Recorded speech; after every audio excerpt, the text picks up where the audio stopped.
Hello and welcome to our webinar today, Leading Better Together, discussing virtual church with Pastor David Kummer. My name is Katie and I'll be the host of today's webinar. Thanks so much for taking time out of your busy day to join us. We're thrilled to have you with us today. So let's get started. So on to our agenda, let's take a look. So welcome and introduction. My name is Katie. Again, I'll be the host of today's webinar. I'm a marketing manager here at Vanco, where I've had a pleasure of assisting churches with e-giving and virtual ministry for almost 10 years now. And I'm so thrilled to have with us Pastor David Kummer. I have a slide specifically dedicated to him next, so we'll dive into getting to know Pastor David a little bit more. We'll then move into the bulk of today's main presentation, discussing virtual church with Pastor David Kummer. We'll then move on to next steps and then question and answer session. So about Pastor David, I've had the pleasure of getting to know him over the past couple weeks here at Vanco. He's been a longtime Vanco client. And a little bit about Pastor David. He was born and raised in Colorado and now resides in Delaware. He holds his Master of Divinity degree and Master of Sacred Theology degree from Concordia Seminary in St. Louis. He currently is the pastor at Concordia Evangelical Lutheran Church in Wilmington, Delaware. And he is married to Amira and together have 4 boys. He's just sharing with me that not only is he his pastor, but he's also his son's soccer coach as well. So he certainly stays busy, but we are so thrilled to have him with us today and really sharing his thoughts on what such a hot topic right now, virtual church. And we're here to have him help you understand his thoughts on virtual church and share any recommendations he has for your church as well. So I am thrilled to have Pastor David with us to kick off our series, Lead Better Together. And here at Vanco, we created Lead Better Together for church leaders to gain inspiration as well as best practices from their peers on a range of topics important to them. And I am so thrilled to now have Pastor David with us. And a little bit more about Pastor David. He recently shared his thoughts on virtual church with the Acton Institute in response to a recent New York Times essay declaring that online religious services should end. And I'm going to ask our producer, Abby Thompson, to drop the link to his article into the chat so you guys can all have that on hand to take a peek at. It's a very great and insightful read. And with that said, I want to share with you one of the quotes that he shared in his article. So let's take a look at that. What must be realized about online worship, however, is that it's an additive in its congregational function. It does not replace in-person worship. It provides an option for people to engage with their community when they cannot be physically present within it. So with that said, Pastor David, thanks for joining us today. We couldn't be more happy to have you share your thoughts for us with the next half hour or so with our audience. And as you saw with that first poll question, we have a little bit of everyone with us today.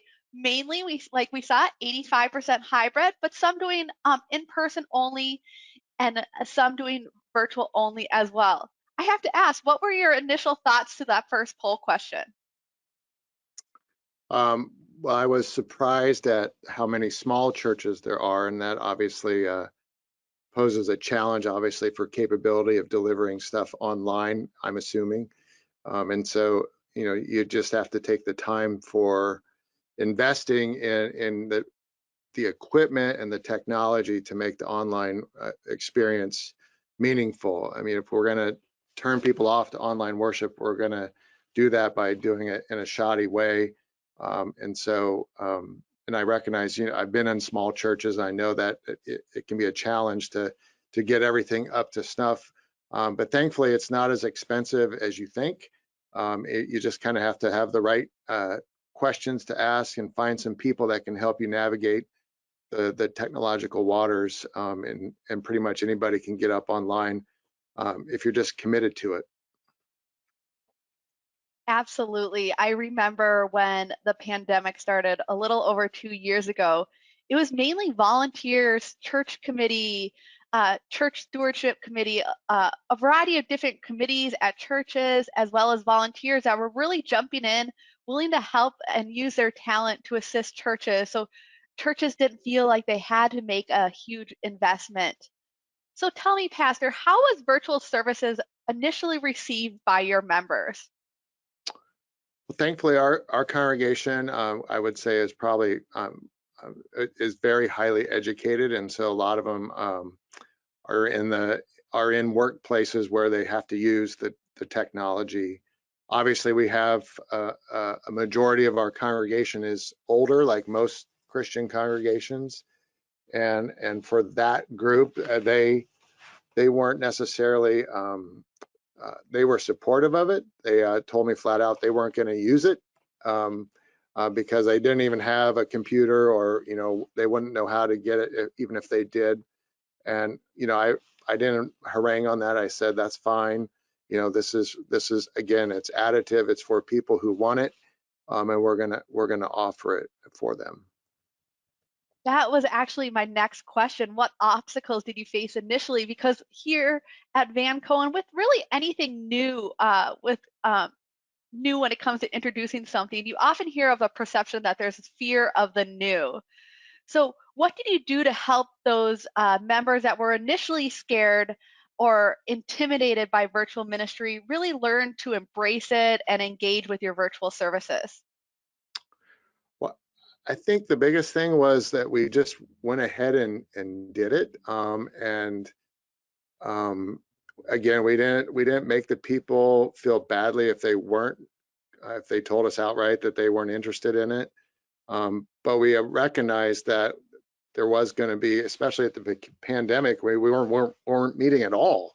So what were we going to do as a church? Were we just going to like shut down until the government says it's okay to go back? Well, no. So it's like I feel like the pandemic really thrust us into online worship. Before the pandemic, we actually were recording our services with a camera that fed a DVD recorder, and we would re-record that, and then I would strip the DVD and convert it into a YouTube file and then upload that file. So anybody who missed Sunday church could then watch it later that day or during the week. And that worked. We started that process in 2013.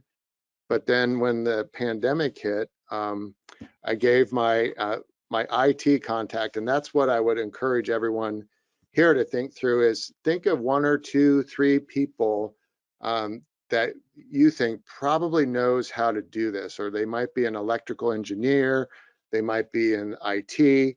Those are the people you want to reach out to and just kind of say, hey, this is what we want to do. How do we do it? And in my case, it was a guy named Tony. I said, hey, we have this camera that records the DVD, but we want to go online. He said, well, you're going to have to get a web camera. And at the time, he had switched jobs and he wasn't able to put it in himself, but he was able to get me a high quality webcam for like $700. And then it was like, okay, well, now what do I do with it? And so then I had an engineer in the congregation who said, well, we got to mount it and run the cable. So, I had that engineer help me do that. And then pretty much the key thing was also finding an encoder, which makes the streaming uh, seamless. So an encoder is like, in our case, it's a matrix encoder, MATROX. There's probably different brands, but I just took the one that Tony gave me, and the matrix encoder really makes the streaming without any glitches, and that's what you want. If you have a glitch, people aren't going to watch it. So it encodes the the video and the audio so that it's all flowing seamlessly up to the YouTube channel. But finding those people, I think, is probably the first task that can help you get things going. I do a lot myself in terms of our IT stuff, but those two guys were really helpful in terms of how do we get online. Absolutely. It's so important to look at the people in your community and see where they can help because often those in your community want to help, they just don't know how to. So using their talents to contribute to the church is a great way to get them involved. One question I have for you that I often heard from churches over the past several years is, in addition to virtual ministry and virtual services, are there other activities that you brought online?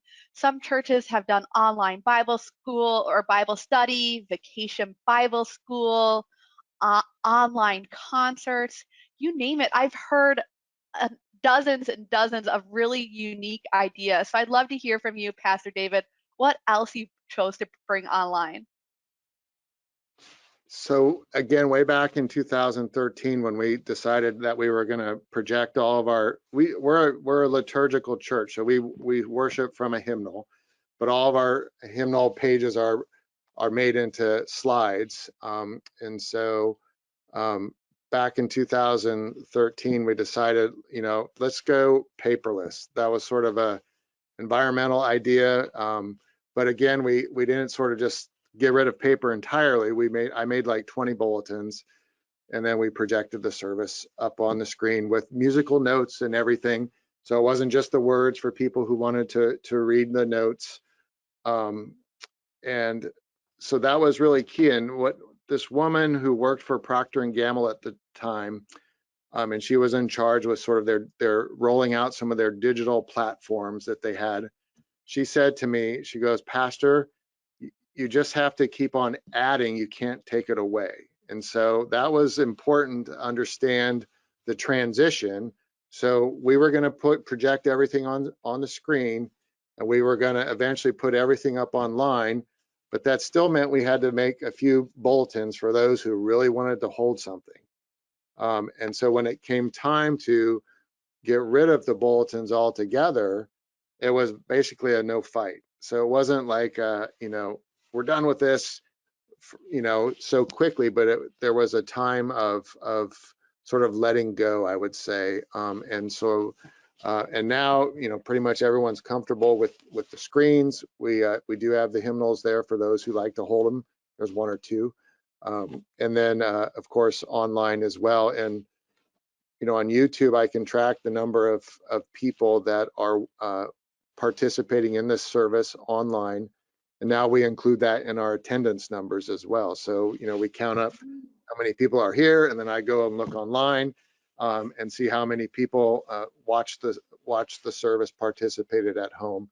And I got a couple really cool stories along those lines. So we had a guy and his wife who went to his mother's funeral in Boulder, Colorado over Christmas.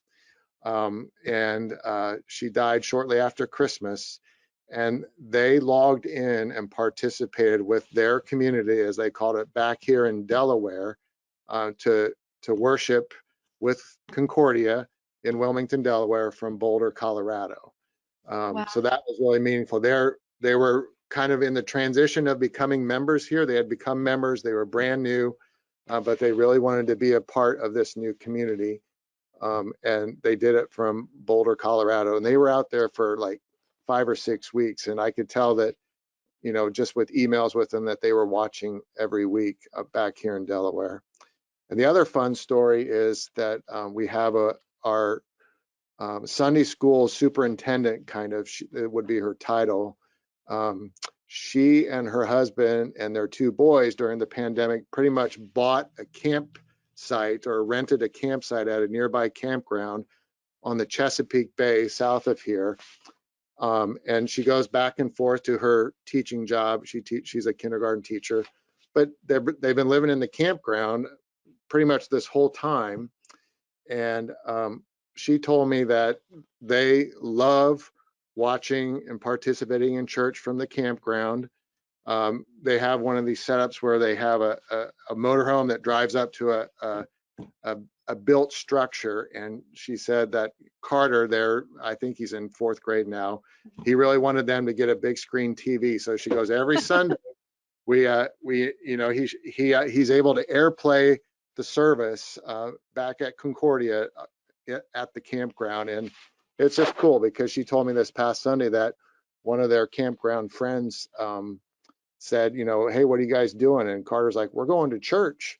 So he invited them in to watch it and participate in it at the campground. So I love that story. How neat. And I can imagine many people listening to today's webinar can really relate to speaking to members who have tuned in from all over the nation and perhaps the world to stay connected with their church even while they are away. So thank you so much for sharing that. And that reminds me, how has your church chosen to, during the passing of the plate or the basket or during the offering, how have you asked your members who are tuning in virtually to contribute? Has it been, stopping by the church to make a contribution, or more conveniently going to the church's online giving page?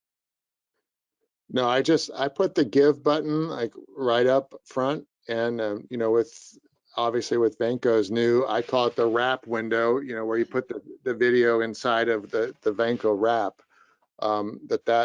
That's very convenient and perfect as well. So you know, right now I would say probably again, it kind of breaks down generationally. Those who are used to writing a check, you know, they still write a check and want to give their envelope.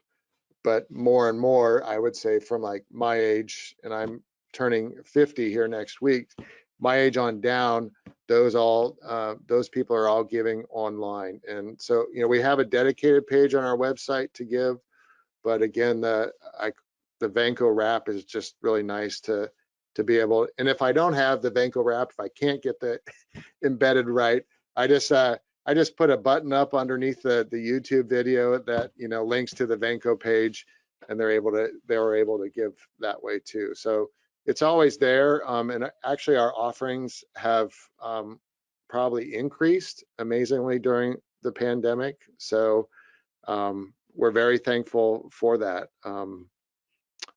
So I think it helps people not to forget their offering, right? We've all done that where Yes. you know, you wanted to bring it and you left in a hurry and you forget it at home. But when it's online, you can show up to church without your offering, but then you can go home and just give it. So I just make it very obvious. Absolutely. I think communication and visibility is certainly key. It's so interesting in my years here at Vanco. So often I have spoken to churches where they have offered a convenient way to give, but they haven't communicated it. And so giving has either stayed steady or has slowly declined. But like you said, making it visible, communicating it when it makes sense is key to helping the church thrive during a challenging time. So Mhm. let's move on to our next slide here. What I really want to hear from you, Pastor, is discussing the future of virtual church and ministry. So, what advice would you give to churches currently offering virtual services or those that are on the fence of continuing virtual ministry? I'm here in Minneapolis, Minnesota, and I've been speaking to a lot of churches in my area, and a lot of them have been thinking, you know, as cases have declined, whether it's necessary for them to continue investing in a virtual church. So I'd love to hear from you what your thoughts are there. Okay. So one thing that we want to always do is still find a way to engage it. So I was concerned about engage people watching the service or at home participating. So you know, I'm not a good singer, but I like to sing, and I you know, I like to sing a liturgy. I like to sing the hymns. So I was concerned about that, and I can follow the notes. I don't have perfect pitch, but I can follow the notes, and that's often a complaint of when you use screens that you don't have the notes up there, you just have the words. So I was very deliberate in making sure that when we went all online, that I would put up a link underneath the streaming video where it says slides. And so I use Keynote to prepare our service, which is the same, it's the Apple version of PowerPoint. And what I do is I make a PDF file of the slides, and then I link it to the word slides underneath the video so that people can literally see the slides on their computer that we are seeing in church. So it's basically identical to being here at church. And then if you're computer savvy enough, you can even like split your screen. So on one screen, you can see the live video streaming, and then on the other screen, you can see the slides in PDF format, and you can literally follow along. And there's one guy in our congregation who, you know, he appreciated the streaming, but because we were projecting everything up on the screen and I use visuals in my sermons, he's like, Pastor, I can't see the visuals that you're putting up on the screen. He's like, I can see them changing, but he says they're not clear. And so that was really the impetus on putting up the link to the PDF file and enabling him to be able to watch the video and also follow along with the slides simultaneously. That said, you know, I just finished Bible study, as I said before we hopped on with everyone else. So, you know, we stream every Bible study. Now I just take my laptop in with me. And I guess the big thing there is, again, you kind of have to invest in your cable speed, your internet speed, to make it. And we've done a lot with that. So, you know, we have the highest Comcast, and we're not a large congregation. You know, we have a pretty average everything, but we have the highest Comcast speed that you can get. And then we also have made the effort to make sure that our Wi-Fi signals go throughout the building. And so we have a hotspot in the sanctuary, and then we have a hotspot in our basement area, so the Wi-Fi signal is strong and you can pick up video. Like, so I taught a Bible class, and it's pretty far from, you know, the office where the cable comes in, but it's able to pick up a hotspot nearby, and so people are able to join. And we had 2 people join today on Bible study who had medical appointments, and they weren't able to come live, but they were at home, you know, after seeing the doctor this morning, and so they hopped on. So it just I works. love that. Yeah, just making it available to people and they will use it. So if they can't be physically present at the moment, they can tune in later at their convenience. That's a wonderful point. So how about those churches that are still, you know, we know cases are ticking lower and lower in terms of COVID-19. What have you heard the sentiment that churches are deciding to end their online church or virtual church? And what advice do you have for those who are considering just offering in person going forward? Well, I would say that that's probably historically that's a natural resistance, but I would say just kind of learn from history. I mean, if we look at different mediums that have come out throughout history, you know, of course, being a product of the Reformation as a Lutheran church, everyone was concerned about the books coming out when the Gutenberg press was invented, right? And what's going to happen? Well, books came and they're here to stay. You know, when the telephone came out, you just go on down through the technology, and the technology is going to be here to stay. And so, and I think obviously we're seeing that across the board in every industry. And so my encouragement is let not the church be the last to hop on board. You know, I find it, again, it doesn't replace in person. I'm all about being with people, but it's a tool that allows us to kind of work around circumstances that are real life, that might allow people to engage in a way that they are at the moment with the church. And so I think it's here to stay, and just make the investment, you know, in all areas, from the equipment, from the people, from the willingness to go for it, and to find the way to do it. Thank you so much. And that reminds me, I put in the handouts today for our audience a couple different ebooks Vanco has created over the past couple years. So take a look at those. We'll be emailing those to you as well. But ebooks on how to get started with virtual church, the type of equipment we recommend, a little bit of everything. So whether you're on the fence or not, take a look at those, and I hope those provide some helpful resources for you. And I think this brings us to our next slide here and really sums up Pastor David's really insightful and valuable insight with us today, and that is online services overcome the barrier of distance and offer fellowship of a kind, one not defined by proximity, but by confession of faith, which is the core of fellowship. And I took this from Pastor David's article with the Acton Institute. And if you joined us a minute or two late, our producer Abby dropped that into the chat. And I encourage you to take a look at that article to learn more about Pastor David's thoughts on online church and virtual ministry. And I'll be sure in our follow-up email today to include his article link so you can all have it in your email as well. So briefly here, before we jump into questions, because we've received a lot of great questions. So Pastor David, stay tuned. But I wanted to give you the opportunity to raise your hand at the end of this webinar.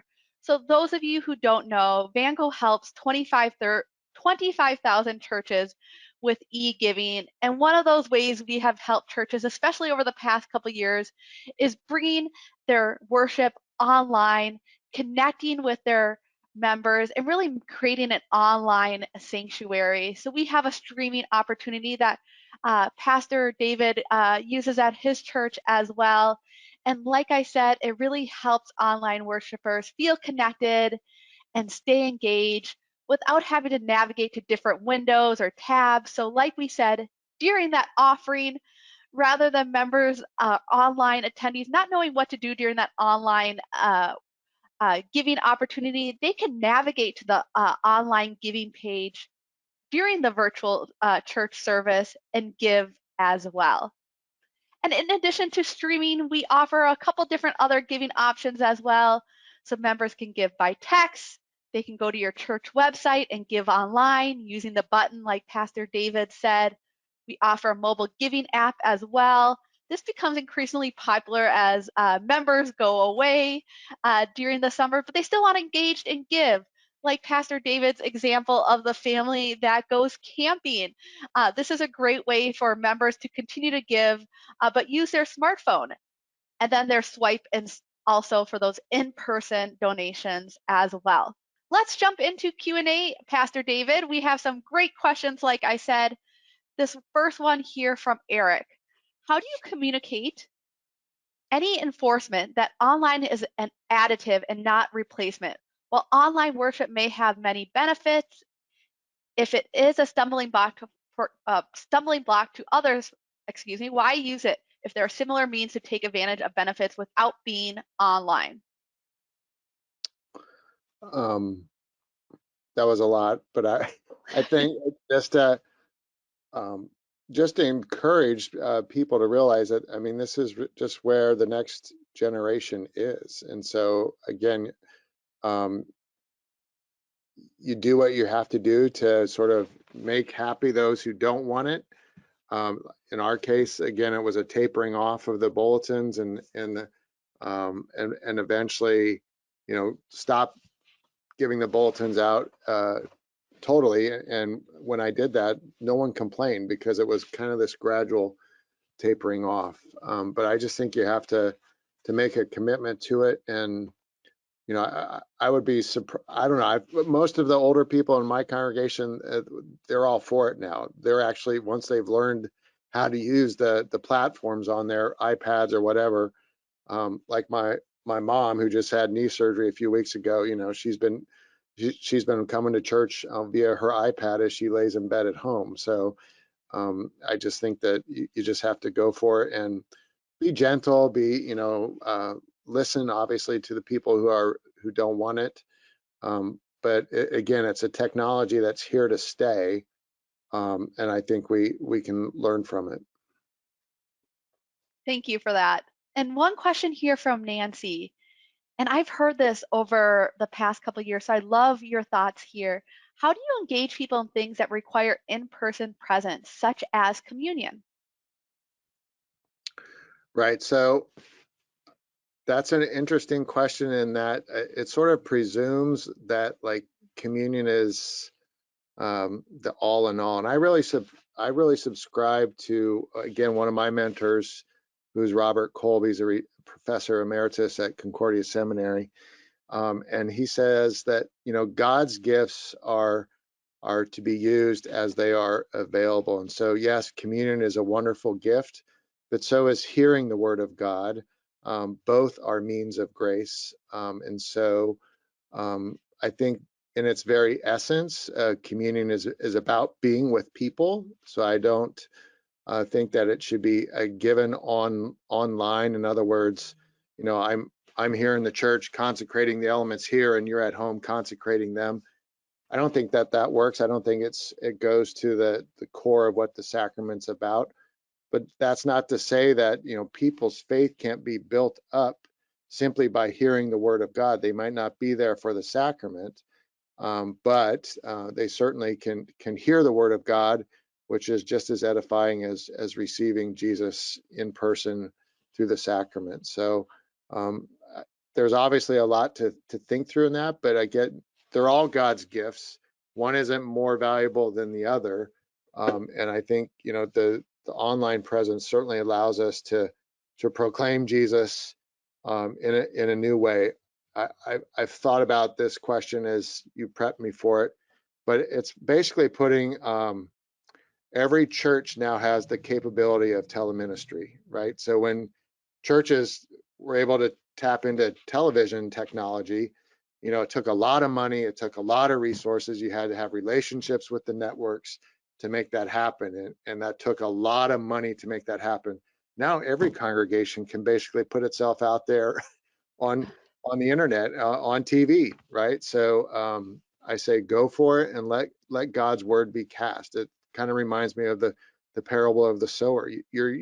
Our job Mhm. is to scatter the seed and not to sort of determine which seed is scattered where and here and, you know, by what means. Just scatter the seed. What a lovely response. I appreciate that as a Vanco employee, but personally as well. Mm. One question here from Karen, kind of switching gears. What about volume? When I stream, most people listening say they can't hear other people talking. Have you ran into that at all? I haven't. So no, I really can't answer that. And that's obviously a limitation in terms of kind of the fellowship aspect. But I would say that even though that's a limitation, I don't think it's a reason not to do it. I mean, uh, again, we preface this whole thing by saying being together as people is really important. And so online worship doesn't replace that, but it does tap into is sort of the main purpose for being at church, which is to hear the word of God, to hear. You can certainly hear the other people sing, you know, if you're streaming live, which is powerful in and of itself.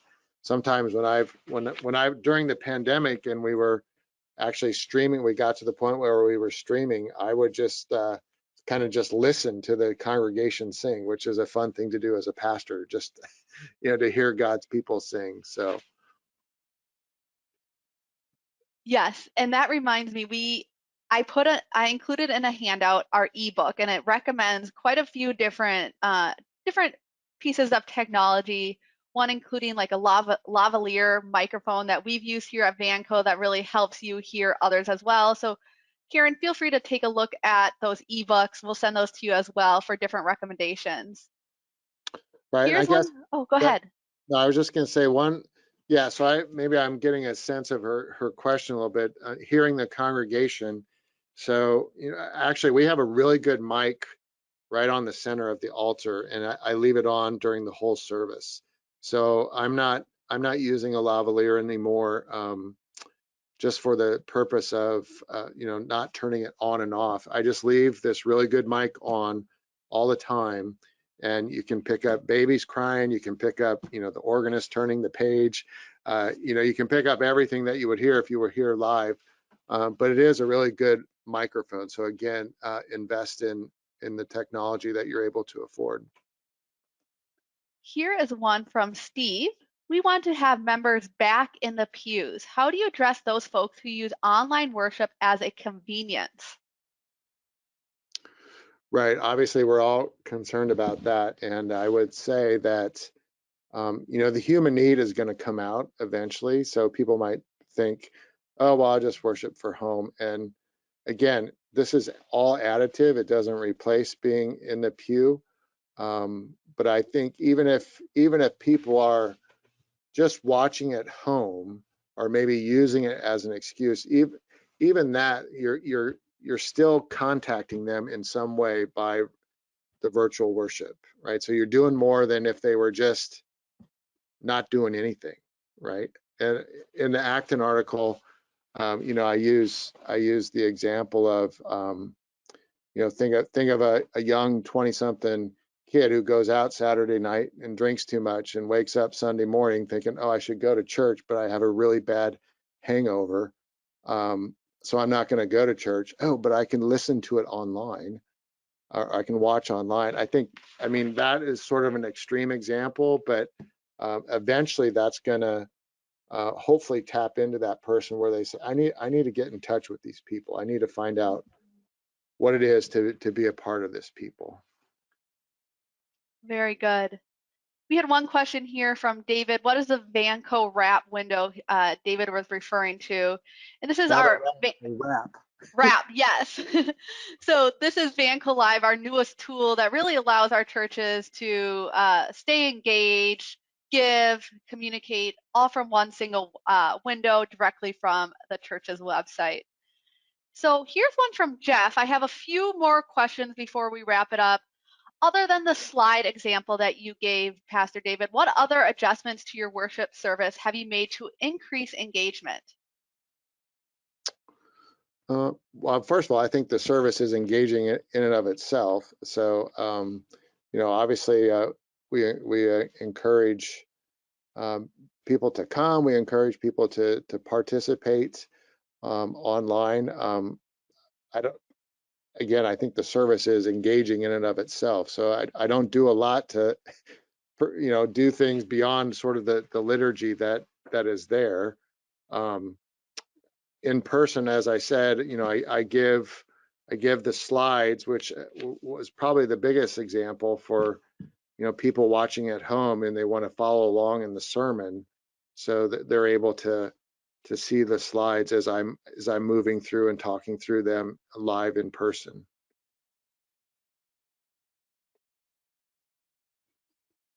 And real briefly here, what was the brand of encoder that you were using or that you referred to at the beginning of the presentation? Yeah, so our IT guy, he highly recommended, and he does things up at the Wells Fargo Center, so he's legit. But he recommended the Matrox, Matrox encoder, and I just was looking at one of their emails. I mean, they're crazy. They do lots of concerts and everything like that to put stuff online. So they have a lot of different products. I would just get one that obviously meets whatever your church needs. Ours is about, I don't know, 3 inches by 4 inches. It's a little box, little gray box. And you plug all the wires into it, and it makes all the difference. Here's one from Lawrence. We've been live streaming since the pandemic began. Multi-camera, picture-in-picture, streaming to 3 YouTube channels, Facebook. We struggle to figure out how to help online viewers participate in the community in a meaningful way. Right, and that is the struggle. But I wouldn't lose hope in the sense that because you are engaging them online, that they won't want to come be in person at some point. Maybe do some things that are only available in person and send out invitations. Um, but again, I think we have to broaden our understanding of what the church community is. And so because people are participating online doesn't mean that they're not doesn't mean they're not part of the community. So I have one really poignant example, and I kind of found this out roundabout because I wanted to know, like, who was watching. Um, or I wondered who was watching on our YouTube channel on Sundays. And I got an email from this guy that he's come one time, but he said shortly after coming, he said that he was gay and that he was really struggling with that. And he felt like that what he was being told to embrace that was really unsettling to him because he knew it was against God's word. Those were his words. I'm not making that up. And so, but he has been worshiping online uh, with us um, basically every week. He feels uncomfortable coming into the church for whatever reason. But this man, Sean, has been coming to church online every Sunday since he came to church about 2018.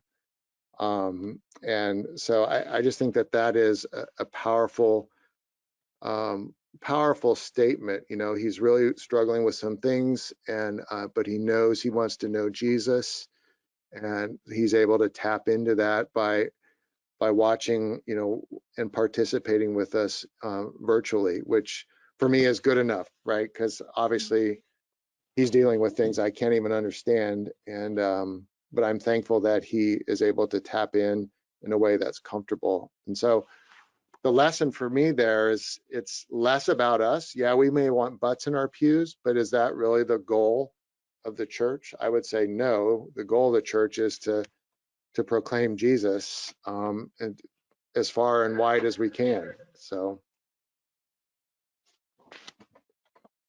One more question before we wrap it up is how do you deal with music copyright challenge by YouTube? I've received this question a couple times in here now. Have you ran into that at all, Pastor David? I have. I don't know if I deal with it well. I'm just banking on the fact that, you know, what I'm projecting is what is in our hymnal. And so as part of our synod um, bylaws and whatnot, we get grandfathered into using those as well and using the slides. So I know, like, when I look at my YouTube data, you know, it does say, sometimes it will say, you know, we can't embed this video because of copyright issues, so you have to watch it on YouTube. But yeah, that's, again, I just banking on the fact that our synod has the copyright uh, permission to use those hymns in our hymnal. Very good. Well, we are coming almost to the top of the hour, and so I appreciate everyone who submitted such great questions. I wish we had time to get to all of them, but Pastor David, I really appreciate your insight for this nearly last hour. I've been really looking forward to this webinar, and I'm so thankful that you were able to help kick off this series at Vanco. So if you're interested in finding out more, feel free to contact us at this information here, or feel free to visit our website. And if you're interested in participating in this series, just like Pastor David did, we have feel free to chat those in now, whether it's you or if you know someone in your community. And we'll also have a follow-up survey, so you can chat in anyone you think who may be interested, as we will be continuing this series on a variety of different topics pertaining uh, to some of them also pertaining to online ministry as well. So, Pastor David, again, I can't thank you enough for sharing time out of your busy day. I know you just ran here from Bible study. So, again, thank you for giving your time to us today. We will be in touch and stay tuned for the recording later today. Thanks to Thank everyone. thank you.